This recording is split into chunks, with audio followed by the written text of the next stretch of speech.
Oui, monsieur le maire, mes chers collègues, la question de la pollution atmosphérique se pose avec davantage d'acuité chaque jour. En témoigne la recrudescence des allergies, la progression des maladies respiratoires dans les grandes métropoles et bien pire encore, les 2500 personnes qui meurent chaque année à Paris de l'exposition aux polluants présents dans l'air qu'ils respirent. Il faut donc bien évidemment lutter impérieusement contre ce fléau des temps modernes. Nous sommes tous d'accord sur ce point.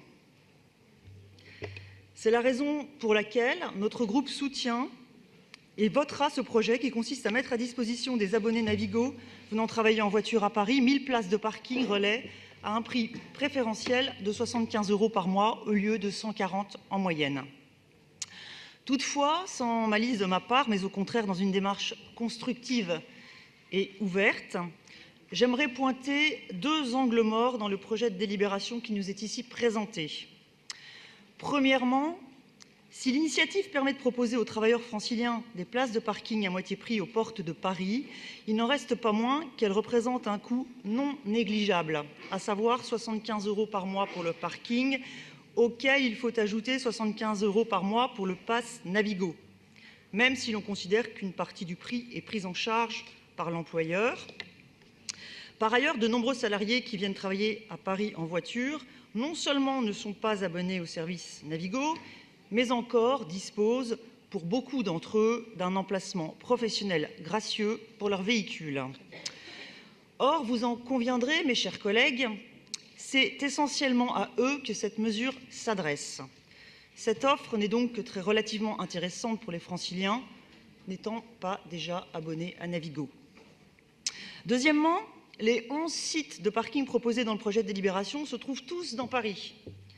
Les franciliens doivent donc prendre leur voiture depuis la banlieue jusqu'à Paris intramuros, ce qui peut constituer un trajet important et représenter une empreinte carbone conséquente. Cette initiative serait donc beaucoup plus pertinente si elle offrait des possibilités de parcs relais en banlieue, voire en très grande banlieue.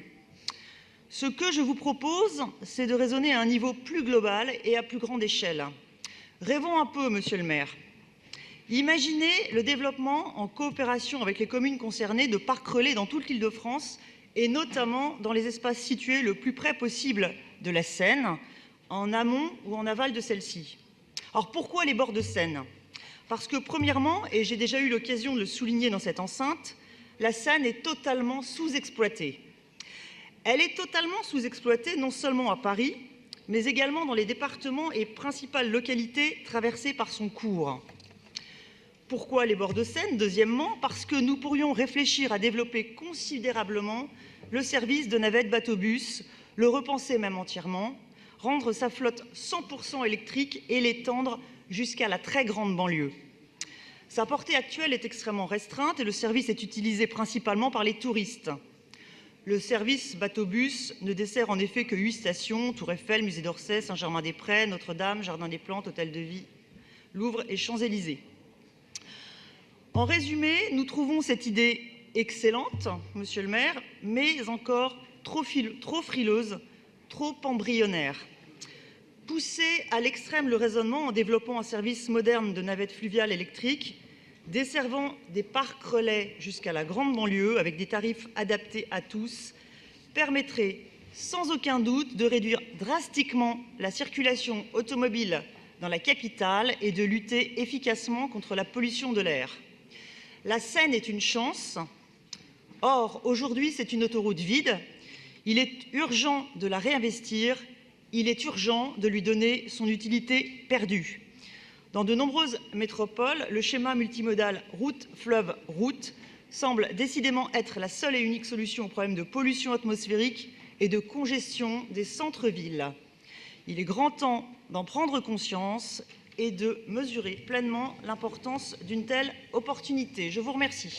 Merci, madame, pour votre intervention avec le petit drapeau européen à vos côtés.